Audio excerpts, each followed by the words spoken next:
Muito bem, senhores. Eu estou interessado em deduzir as equações de Fresnel, ou Fresnel, como o Nathan hoje me falou na aula, que talvez seja esse N seja mudo. Bem, as equações de Fresnel, ou Fresnel, sei lá, eles relacionam as intensidades da radiação de uma onda que passa por uma interface entre o meio 1 e o meio 2.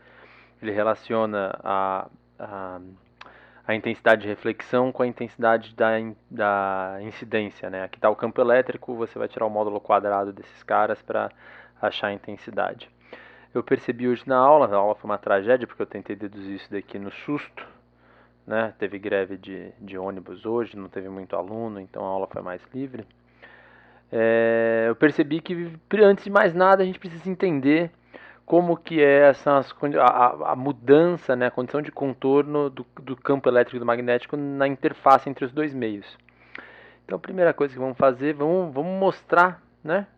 Aqui eu tenho a interface, então aqui está o meio 1, aqui está o meio 2, ok?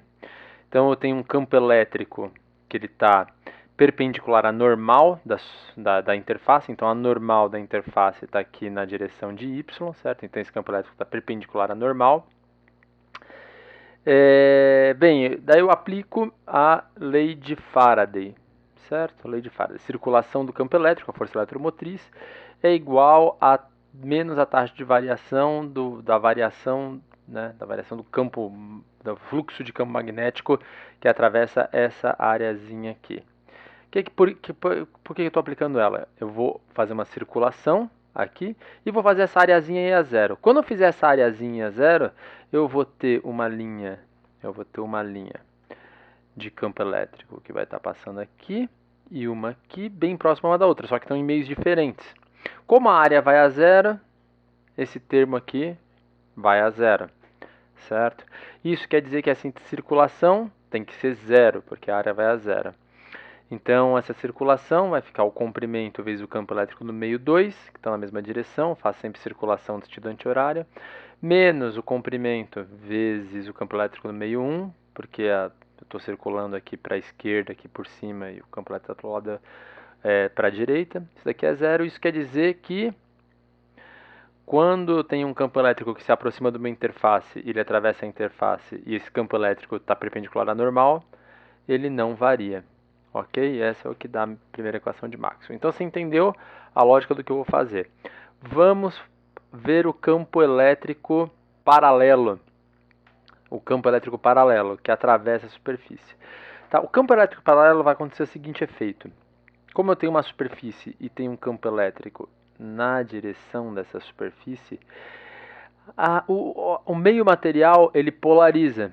Acontece um efeito de polarização. Polarização. Essa polarização vai fazer com que efetivamente eu acumule cargas na interface, cargas de polarização, certo? Se for um meio só, eu não enxergo essas cargas, mas como tem uma descontinuidade nos dois meios, pode ser que acumule mais carga positiva de um do que está acumulando carga negativa do outro e eu vou ter uma diferença de carga. Perfeito? Então tá, como que eu descubro então como que vai variar o campo elétrico? Bem, agora vai ter carga. Essa carga está aqui, ó, certo? É carga devido à polarização. Vou aplicar a lei de Gauss. Aplicando a lei de Gauss, veja aqui, aplicando a lei de Gauss, esse pedaço aqui sai da integral de superfície do campo elétrico, então a tampa de cima contribui positivamente, a área vezes o campo no meio 1, e a tampa de baixo, a normal do campo de baixo, da superfície de baixo está para baixo, então vai dar menos S o campo 2.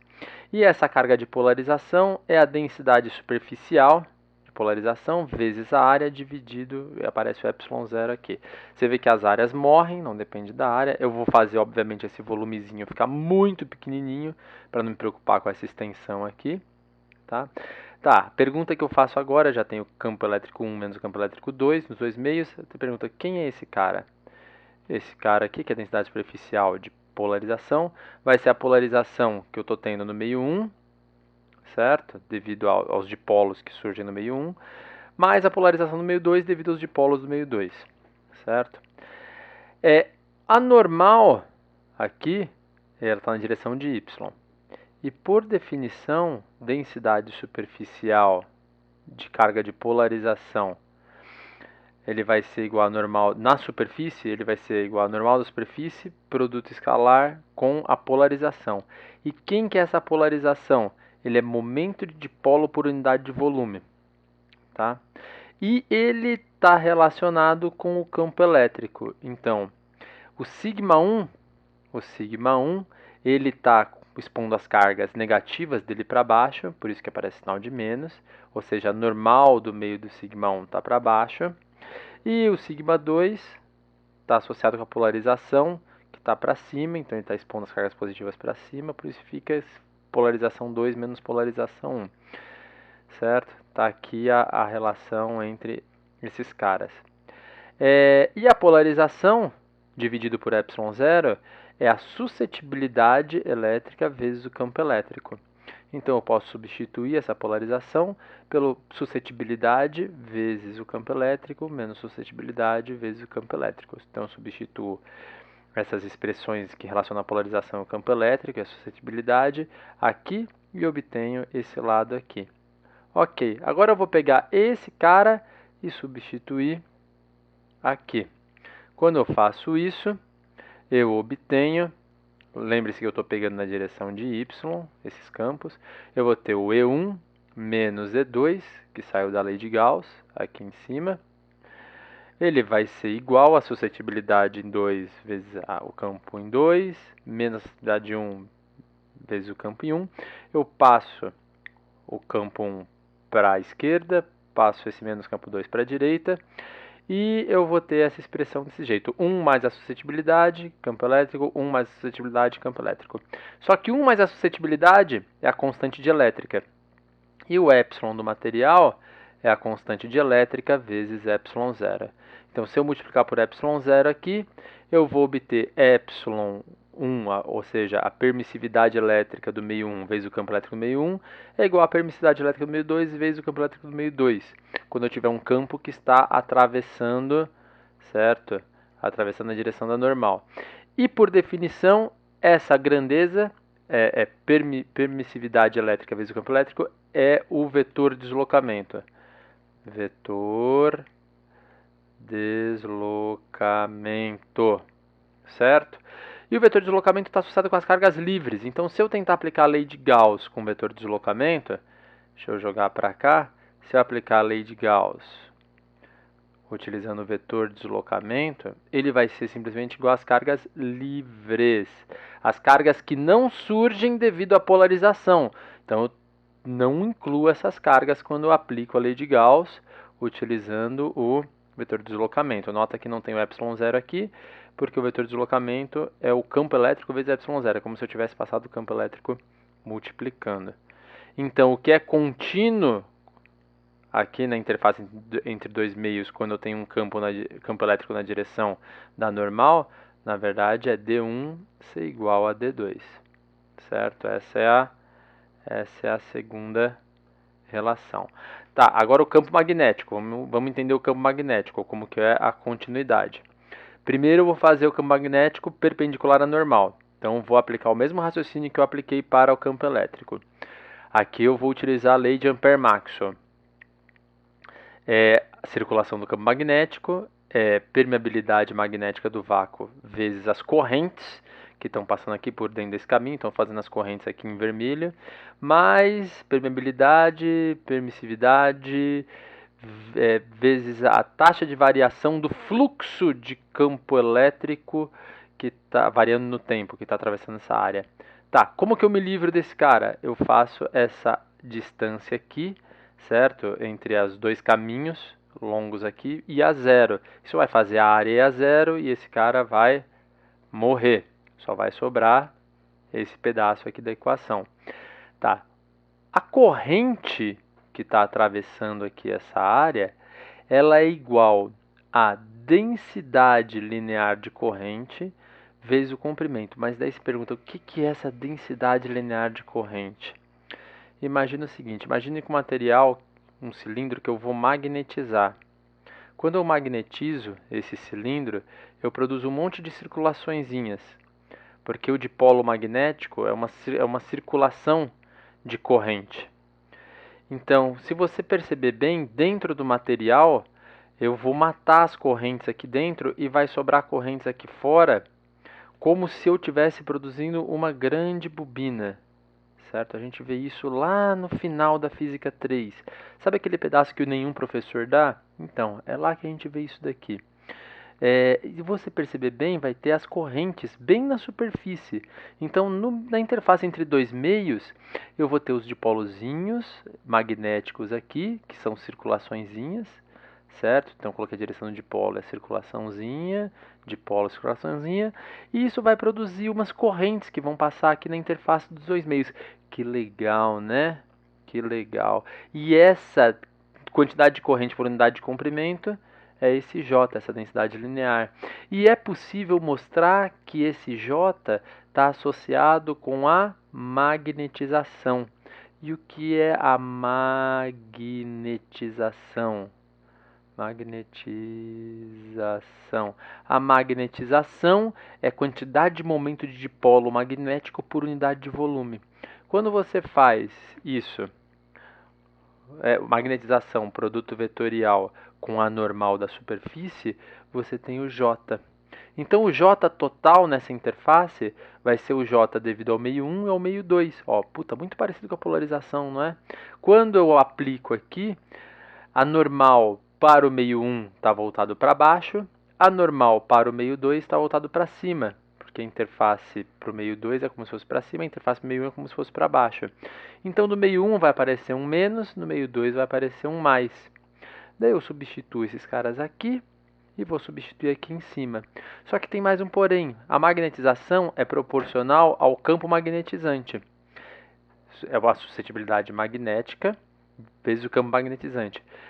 Ou campo H, né, como é chamado também. Esse campo H, ele está associado com o campo magnético no material. Então, o campo magnético no material, não, no meio, ele é igual a μ0 H mais M. Ou eu posso esconder a magnetização dentro do próprio μ. Esse μ pode ser escrito como constante diamagnética vezes μ0. Está percebendo a relação com a polarização? Ok, tudo bem. Eu pego agora esse J, vou substituir aqui. Eu sei que está associado com o campo magnetizante, o campo B, e vou substituir aqui em cima. Chego aqui, aplico a lei de Ampère, que é esse pedaço aqui. Ele vai ser, nesse circuito, L, que é o comprimento, vezes B2, que aqui embaixo está na direção positiva do L, menos B1, porque o B1 está na direção contrária do L. Isso vai ser igual a μ0, as correntes L vezes J. Corto L, porque é o mesmo L, daí fica B2 menos B1 igual a μ0, substituo J, que é M1 menos M1 mais M2. Passo para cá, perceba só que eu posso passar o μ0 M2 para a esquerda e o menos B1 para a direita. Eu terei finalmente B2 menos μ0 M2 igual a B1 menos μ0 M1. Olha só para essa expressão, se eu fizer B menos μ0 M, eu tenho μ0 H. Ou seja, para o campo magnético que está perpendicular à normal dentro de uma interface, devido à magnetização do meio, não é o campo magnético que vai ser constante, que vai atravessar e vai ser constante, vai ser esse H, certo? Ou seja, o que eu tenho de verdade é que B2 dividido por μ2 é igual a B1 dividido por μ1. É isso que eu tenho na interface dos dois meios, mas é mais conveniente usar H. E o H está associado com as correntes livres. Então, se eu fosse fazer a lei de Ampère com o campo H, a lei de Ampère com o campo H, ele seria μ0 I, dá mais correntes livres, livres mesmo, que não dependem da magnetização. certo? Uma corrente que eu estou produzindo lá devido a uma bobina, um movimento de carga, que a carga está sendo acelerada por um outro fator. E não é as cargas de magnetização, as correntes de magnetização no meio. Ah, não tem esse Mi, desculpa. Desculpa, não tem esse Mi, certo? Não tem esse Mi. Quando eu uso o campo magnetizante, ele vai ser simplesmente igual às correntes livres. Perdão. Tá, a última coisa é o campo magnético na direção da normal. O campo magnético na direção da normal, eu aplico a lei de Gauss do magnetismo. E essa é bem trivial, certo? Por quê? A lei de Gauss do magnetismo fala que a integral de superfície fechada do campo B é igual a zero. Isso quer dizer que SB1 menos SB2 é igual a zero, quer dizer que B1 é igual a B2, ou seja, o campo magnético que atravessa na direção normal do meio para o outro, ele não varia. O campo magnético perpendicular varia. O campo elétrico na direção normal varia. Mas o campo magnético na direção perpendicular não varia. Percebeu a simetria? Guardou? Olhou a dedução? Dedução pesada pra cacete, né? Agora, a partir dessa dedução que eu vou deduzir as equações de Fresnel, tá? Mas só no próximo vídeo. Abraço.